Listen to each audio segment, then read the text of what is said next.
La Gazette du Togo. L'autre regard de l'actualité togolaise. Ok, merci chers journalistes.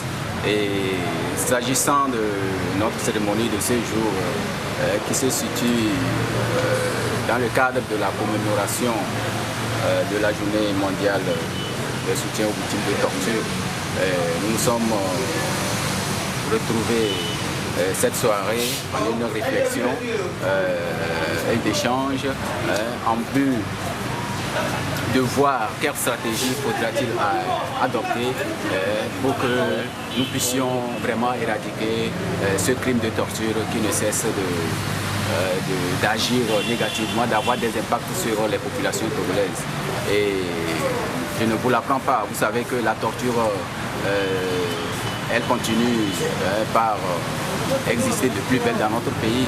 Je ne ferai que vous parler des récents événements de Mango où il y a eu vraiment plusieurs cas d'actes de torture, des allégations signalées et jusqu'à ce jour l'État ne veut pas ouvrir les enquêtes à ce sujet et vous comprenez que en tant qu'association des victimes de torture, nous sommes vivement inquiétés et préoccupés par cette indifférence, cette insouciance qu'affichent nos gouvernants.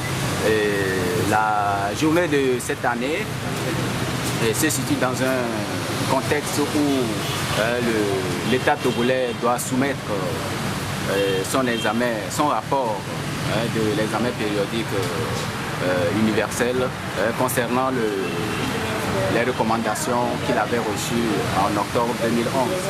Et vous savez que sur ce point, l'État, en réponse à ces recommandations, l'État n'a pas daigné dire quelque chose, sinon se prononcer par rapport à la libération de M. Pachanya-Singbe et co-accusé et par rapport à la réparation des victimes de torture. Vous savez que concernant la libération de M. Pachanya-Singbe, cette libération a été explicitement recommandée par le groupe de travail des Nations Unies sur les détentions arbitraires. Mais à ce jour, rien n'est fait. M. Pacha continue par couper en prison. Et la question des réparations des victimes de torture, vous savez que la réparation suppose la réhabilitation, la réadaptation et puis les garanties de non-répétition.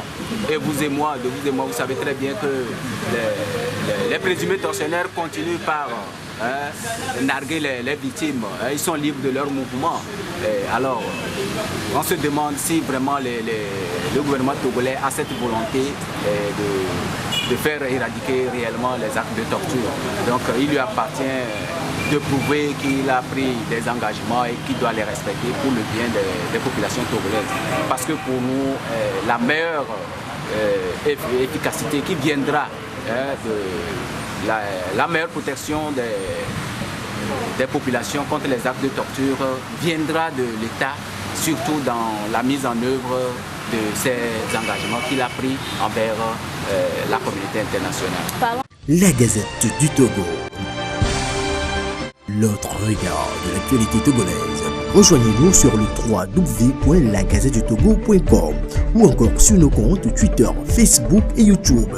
Pour nous soutenir, merci de nous contacter à l'adresse suivante: contact@lagazettedutogo.com.